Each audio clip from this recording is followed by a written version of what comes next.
হুজুর এই জায়গায় আসবে, স্টেজে বসবে, তারপরে রেডি হন, সবাই গামছা টামছা নিয়ে রেডি হন, নাক মসবেন আর কান মসবেন, চোখ মসবেন। উনি কান্নাকাটি খুব করবেন ইনশাআল্লাহ, যদি আল্লাহ ওনার দিয়ে কাদায়। আর যদি না কাদায়, গান টান গাইতে শেষ করে দেয় তো দিলেও দিতে পারে। বলছেন আমার দেখে, উনি আমার জুনিয়র, আমি দাওরা পড়ি, উনি জালালাইন পড়ে। তো জালালাইন মিশকাত দাওরা 3 বছরের জুনিয়র। আমার ছোট ভাই থাকবে পিছনে। এদিক 3 নম্বর ইসলামের খুঁটি। খুঁটি কয়টা বলি? যাকাত। বলেন কি? আর একটু বলেন, জোরে বলেন কি? যাকাত। বলেন কি? যাকাত কি? ইসলামের খুঁটি। ইসলামের খুঁটি। ইসলামের 3 নম্বর খুঁটির নাম কি? 2 প্রকার। একটা হলো টাকা বা স্বর্ণের উপরে যাকাত, নগদ অর্থের উপরে। এই যাকাত মাসালার শুনে নেন। এই যাকাতের জন্য পরিমাণ কি? 52.5 ভরি রূপার যে দাম, 52.5 ভরি রূপার যে দাম, এই দাম পরিমাণ নগদ টাকা আপনার সারা বছরের সংসার চালানোর পরে জানুয়ারি মাসে, ধরে নেন জানুয়ারি অথবা রমজানে যাকাত দেয়, সেই হিসেবে বলি রমজান মাস চলে গেছে, আজকে শাওয়াল মাস, শাওয়াল মাসের 1 তারিখে আপনার কাছে 52.5 ভরি রূপার দাম 2000 টাকা যদি ভরি হয়, তাহলে 1,05,000 টাকা আপনার কাছে জমা আছে, ব্যাংকে আছে, ঘরে আছে, অথবা দোকানের ব্যবসার পুঁজি আছে, যে কোনোভাবে আপনার কাছে 1,05,000 টাকা আছে। এই টাকাটা সারা বছর সংসার চালানোর পরে আগামী রমজান পর্যন্ত এই 1,05,000 টাকা আছে। বাস এই 365 দিনের ভিতরে আপনি এই 1,05,000 টাকা খেয়ে ফেললে আল্লাহর কোনো দাবি ছিল না। যেহেতু কোনোভাবে টাইনি টুনে রাখছেন, এবার 366তম দিন যাইয়া ওই 1,05,000 থেকে 1,02,500 আর 5,000 যে কয় টাকা আসে, এই কয় টাকা আপনার জন্য খাওয়া হারাম। ওই টাকা 366 তারিখ বোঝেন, 366তম দিন যাইয়া 65 দিন আপনি সব খেয়ে ফেলতেন, কোনো সমস্যা নাই। 366তম দিন হওয়ার সাথে সাথে এর থেকে 40 ভাগের 1 ভাগ টাকা আপনার উপার্জন করার টাকা আপনার জন্য খাওয়া হারাম। সুদ খাওয়া যেমন হারাম, ঘুষ খাওয়া যেমন হারাম, শুয়োরের গোশত খাওয়া যেমন হারাম, মদ খাওয়া যেমন হারাম, আরে গাঁজা খাওয়া যেমন হারাম, এই টাকা আপনার জন্য ওইরকম হারাম। ওইটা গরিবের হক দিয়ে দিতে হবে। আপনার পর যাকাত, এটা হলো টাকার যাকাত।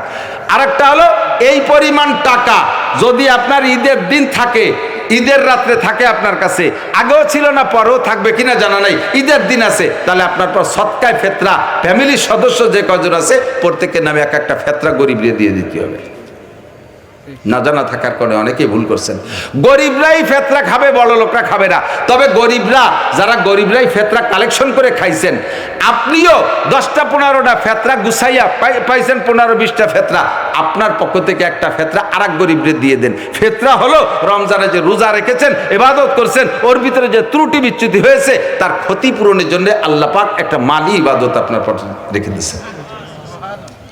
2, আর এই পরিমাণ মাল সারা বছর ছিল না। কুরবানির 4 দিন আছে, কুরবানির 3 দিন, কুরবানির 3 দিন, ঈদুল আজহার দিন, পরে 2 দিন, এই 3 দিন আপনার কাছে এই পরিমাণ মাল আছে। আগেও ছিল না, পরে থাকবে কিনা আল্লাহ জানে। এরপর আপনার পর কুরবানি ওয়াজিব। কুরবানি বড় আইডিয়ারটা দিতে হবে তা না, একটা ছাগল 2,000-5,000 টাকা দিয়ে কুট্টি একটা 1 বছরে ছাগল কিনে দিলেও হবে। একটা গাই কিনছেন 7 জনে মিলে, গায়ের দাম 5-7 35,000 টাকা, এই 5,000 টাকা একটা ভাগ থাকলেও হবে। এলো সর্বনিম্ন। শেষ করবো নি কথা না? আচ্ছা, উনি আমার কইছে একটু শেষ করে দিচ্ছে। আপনাকে কষ্ট হচ্ছে নাকি জানি না, আপনার অস্ত জীবন ভরে শুনি, হুজুরিটা একটু কম শুনি, একটু ছাড়িয়ে দেন তাড়াতাড়ি, একটু এসে গেছে মশলা কটা কয়ে দিয়ে দেয়, আর যা বলছি তাই। এখন 3 নম্বর হলো মৌসুমি ফসল আছে না, ইরি ধান। এই মৌসুমি ফসল শুধু ইরি না, ইরি, বোরো, ধান, কলাই, তারপর রসুন, পেঁয়াজ, পাট, যত মৌসুমি ফসল হবে, আমাদের হানাফি মাযহাবের মাসআলা হলো মা খারাজা মিনাল আর, জমিন থেকে উৎপাদন যা হবে 1 কেজিও যদি হয় তবুও তার 1% গরিবের হক, ওইটা আপনার জন্য খাওয়া হালাল, হারাম। 1% পার্সেন্টটা কি আবার একটু বুঝে নেন।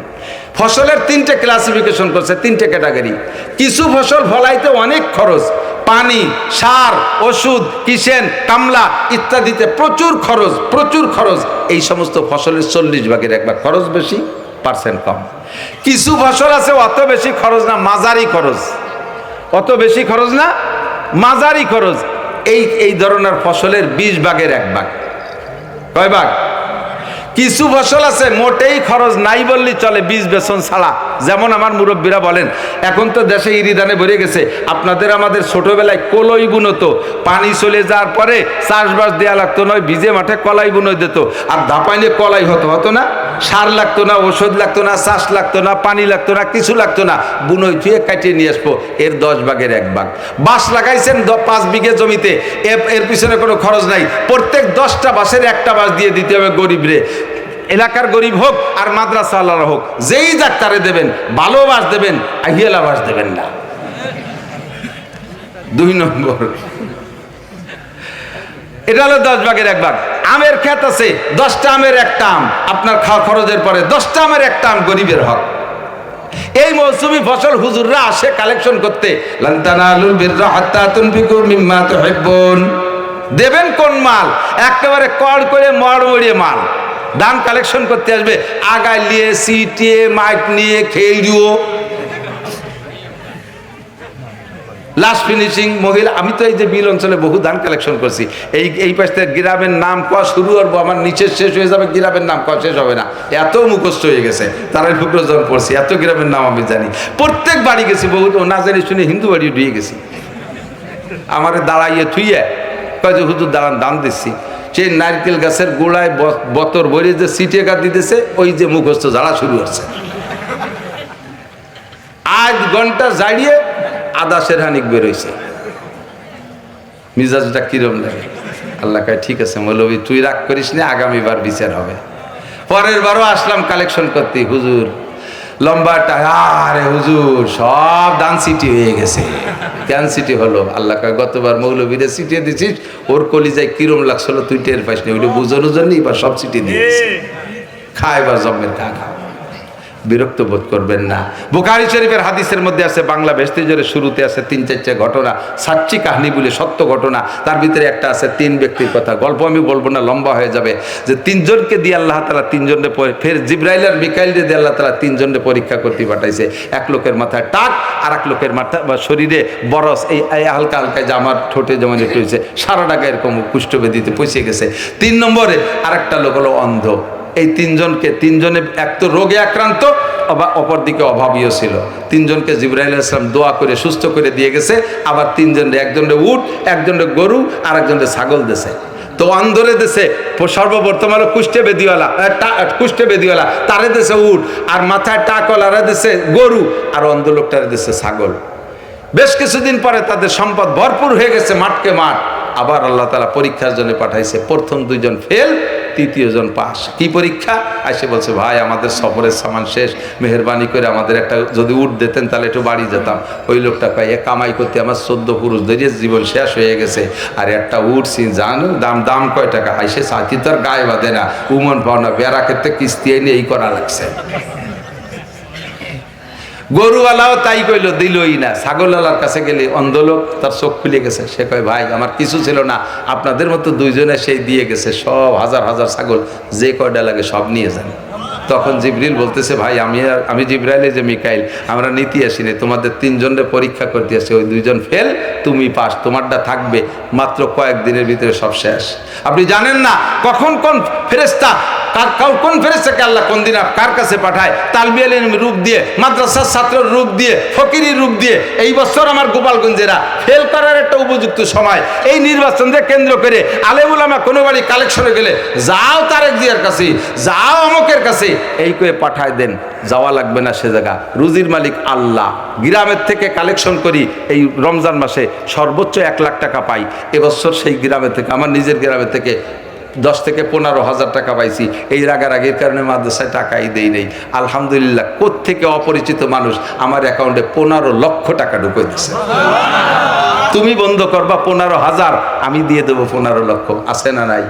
ফাঁকে তোমার কাছে ফেরেশতা গেছিল, তুমি তার সাথে বেয়াদবি করেছো, আমি পরীক্ষায় তুমি ফেল করেছো, আমি বিচার করব। আকাশে মেঘ গুলগুল করে বেড়াচ্ছে, মাত্র একটা ঝাঁকি দিলি পাকা ধান এই অঞ্চলে সব শেষ। মাত্র শিলা বর্ষণে একটা ঝাঁকি দিলি কেড়ে নিতে পারে কি পারে না? বেয়াদবি যেন হয়ে না যায়, প্রতিজ্ঞা করে রাখি, এখন থেকে নিয়ত করি ইনশাআল্লাহ জাকাত, আমরা মালের জাকাত, টাকার জাকাত, যাকাত আদায় করবো তো ইনশাআল্লাহ। ধান 40 ভাগের 1 ভাগ বের করে দেওয়ার জন্য প্রস্তুত থাকবেন। 3 নম্বর হলো হজ, 3 নম্বরে রমজান মাসের রোজা রেখেছি, আগামী রমজানও রোজা রাখবো। 4 নম্বর আল্লাহ পাক বলেন ওয়াজিন ফিন নাসি বিল হজ, মানুষের ভিতরে ইব্রাহিম আলাইহিস সালামকে বলছে তুমি হজের আজান দাও, হজের আজান দাও। আল্লাহ আমার আজান কত দূর যাবে, মেঘ মুখ দিয়ে বের করবা তুমি আজান, আমি আল্লাহ তাআলা পৌঁছে দেব। রূহের জগতে সমস্ত মানুষকে হযরত ইব্রাহিম আলাইহিস সালামের হজের আজান শোনাই দিয়েছিলেন আল্লাহ তাআলা। আল্লাহু আকবার। এই জন্য যাদেরকে আল্লাহ তাআলা হজের তৌফিক দিয়েছে, হুজুর বলেন যাকে রোগে ঠেকায় না, জালেম বাদশা ঠেকায় না, অর্থনৈতিক অভাব নাই, সচ্ছলতা আছে, অন্য কোনো বাধা বিপত্তি নাই, এই লোকটা যদি হজ না করে টাকা পয়সা জমা করে মরে, সে মরে যাক ইনশা ইহুদিয়া ও ইনশা নাসরানিয়া, সে ইহুদি হয়ে মরলো না নাসারা হয়ে মরলো আমার কিচ্ছু আসে যায় না, কিচ্ছু আসে যায় না। ও ভাই জিন্দগিতে একটাবার কাবা ঘরকে চোখ দিয়ে দেখে নামাজ পড়বো, কি বলা হয়, এই শখ হয় কি হয় না? উলামায়ে কেরাম, আমি একবার গেছি, এরপর তো যাইতে মনে হচ্ছে, এইবার 8ম বার যে আসলাম, ভাই মনে আমার চেয়ে বেশি গেছে, উনিও উমরায় ছিলেন এই রমজানে, আমরাও ছিলাম, বহু উলামায়ে কেরাম গেছে, আমাদের কি আছে? মনে কামড় দেশে চলে গেছি। আপনার কি একটাবার হয় না কাবা ঘরটাকে চোখ দিয়ে দেখে নামাজ পড়বো? একটা বার কি শখ হয় না রসুলের রওজার কাছে যে বলবো আসসালাতু ওয়াসসালামু আলাইকা ইয়া রাসূলুল্লাহ? আপনি হজ আর উমরার প্রস্তুতি নেন, ইচ্ছা করেন, আল্লাহ তাআলা আপনাকে তৌফিক দান করবেন। যাবেন তো ইনশাআল্লাহ? হজে যাবেন তো নাকি উলাকান্দি যাবেন? হজে যাবেন তো? আল্লাহ সবাইকে তৌফিক দান করুন। ভাষাগত ত্রুটি বিচ্যুতি মার্জনীয়, বাইকে বসায় রেখে আবার কথাগুলো শেষ করে বাড়াই ফেললাম। অনেকদিন কথা না বলতে কথার তো অতি ভাড়ায় যায়, এই জন্য একটু এলোমেলো হয়ে গেছে, সময় বাড়িয়ে গেছে, নইলে এই কথাগুলো বলতে আমার এত সময় লাগে না। আমি জাস্ট টাইমের মধ্যে ছেড়ে দিই, কোনো বক্তারে বসাই আমি কোনোদিন কথা বাড়াই না। তো দুঃখিত, ভাইয়ের কাছে ক্ষমা প্রার্থী। সকলে বসবেন ইনশাআল্লাহ। আমার ভাই হযরত মাওলানা ইলিয়াস সাহেব মূল্যবান কথা বলবে। সুবহানাল্লাহি বিহামদি, সুবহানাল্লাহিল আযীম। আখিরি দাওয়াত, সময় পেলে একটু তবলিগি যাবেন। আপনি জামাত ইসলাম করেন, আপনি যে কোনো পীরের কাছে মুরিদ আছেন থাকেন, একটু তবলিগি যে দিন শিখিয়েছে, আবার আপনি যে কাজে আসেন সেখানে থাকেন, যদি আপনার ভালো লাগে, পারা যাবে না ইনশাআল্লাহ। সুবহানাল্লাহি বিহামদি, সুবহানাল্লাহিল আযীম। আসসালামু আলাইকুম। আলহামদুলিল্লাহ, মাশাআল্লাহ, জাযা